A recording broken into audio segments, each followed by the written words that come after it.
Praise the lord. నేటి వాగ్దానము: నీతిని విత్తువాడు శాశ్వతమైన బహుమానం పొందును.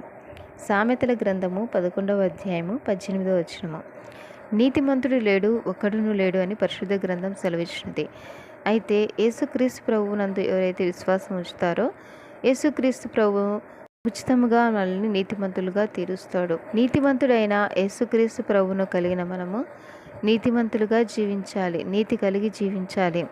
బిలాము దుర్నీతి వలన కలుగు బహుమానమును ప్రేమించాడు, తన జీవితాన్ని కోల్పోతూ వచ్చాడు. కనుక దుర్నీతిని ప్రేమించకుండా నీతి కలిగి జీవించాలి. నీతి ఫలించినట్లు మీరు విత్తనం వేయుడి, ప్రేమ అను కోత కోయుడి. నీతి ఫలించాలంటే మనము ప్రేమ కలిగి నడుచుకోవాలి.